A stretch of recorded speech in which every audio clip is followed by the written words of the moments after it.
Bravo à l'Afrique qui s'éveille et qui se réveille. C'est comme ça que nous allons commencer cette vidéo parce qu'il y a beaucoup de choses qui se passent et qui nous poussent de gré ou de force à nous éveiller ou à nous éveiller ou à prendre notre souveraineté. Prenez votre souveraineté, c'est ce que dit la nouvelle administration américaine. Mais est-ce que tout le monde comprend ça toujours comme cela? Non, c'est ce que nous allons essayer de faire comprendre aux gens dans la nouvelle, à nos chers abonnés et à d'autres personnes dans cette vidéo. Prenez votre souveraineté et n'attendez plus rien de nous. Et nous allons voir dans cette vidéo comment. Donc, si c'est la première fois que vous nous rencontrez, mettez-nous déjà des pouces pour qu'on puisse prendre contact. Abonnez-vous si vous n'êtes pas abonné. Cliquez sur la notification pour ne pas perdre de prochaines vidéos. Parce que sur cette chaîne, nous parlons de géopolitique et de géostratégie, bref, de géographie.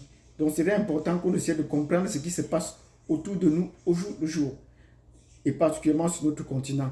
Donc, si vous avez fait ce que je vous ai demandé tantôt, c'est-à-dire mettre des pouces et vous abonner si vous n'êtes pas encore abonné, on entre dans le vif du sujet.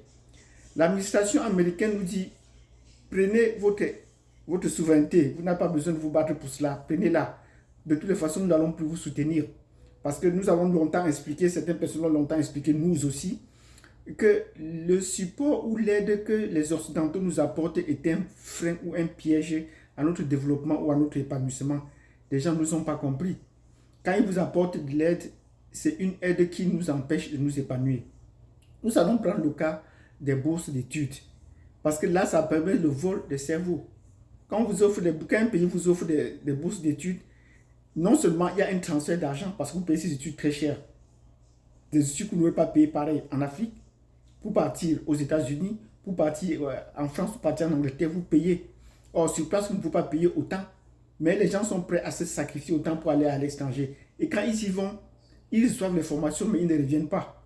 Et ça, c'est une perte pour le pays. Donc, voilà comment s'organise la fuite des cerveaux à partir des bourses scolaires. Maintenant, quand vous avez des maladies, il y a des maladies chez nous qui sont endémiques, et qu'on essayait de soigner d'une manière ou d'une autre, et qu'on nous disait que c'était des maladies, c'était des traitements traditionnels. Bon, l'OMS venait maintenant nous donner des produits, nous dit le protocole de traitement de nos remèdes, de nos maladies, de certaines maladies qu'on avait déjà la maîtrise. Mais ça n'avait jamais trouvé la solution, on n'a jamais trouvé la solution, notamment pour certaines maladies comme le paludisme. Même tous ceux qui ont tenté d'apporter un nouvel protocole de traitement, on a trouvé que ce n'était pas aussi efficace parce qu'il fallait respecter le protocole de l'OMS. Maintenant, la nouvelle administration américaine dit, nous sommes sortis de l'OMS, nous sortons de l'OMS et beaucoup de fonds vont être coupés. Nous leur disons bravo parce que ce n'est pas seulement la sortie de l'OMS.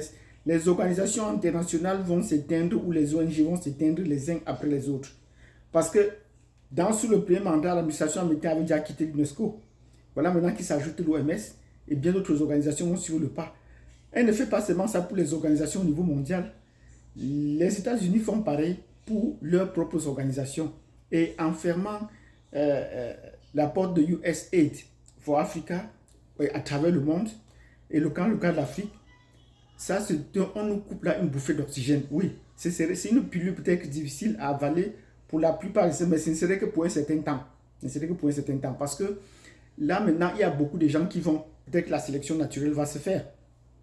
Vous comprenez ce que je veux dire? La sélection naturelle va se faire, mais ça va pousser certaines personnes à aller chercher des solutions ailleurs.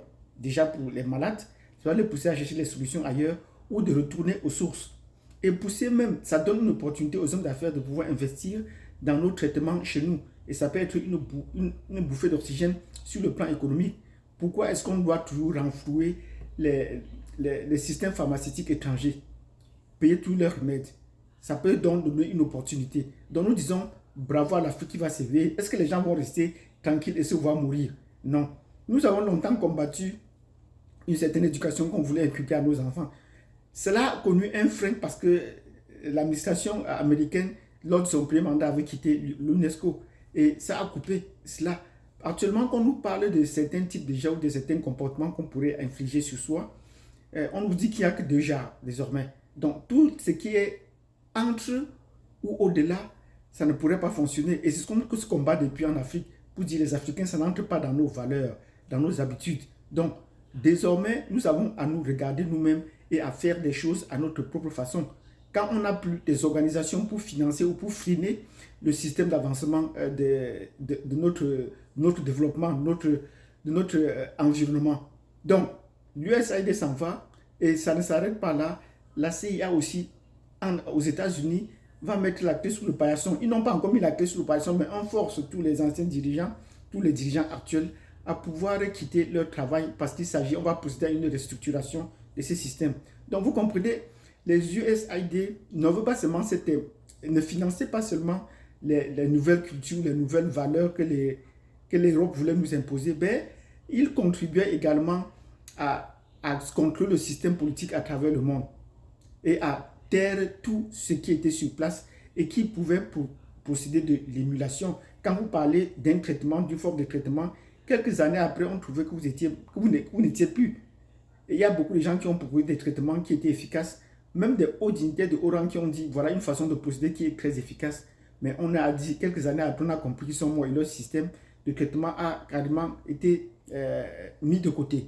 Donc, par cette décision que la nouvelle administration est en train de prendre, ça donne un coup de pouce à la souveraineté de l'Afrique. Et nous disons bravo à l'Afrique qui s'éveille. Donc, de gré ou de force, nous allons arracher notre souveraineté, nous allons acquérir notre souveraineté.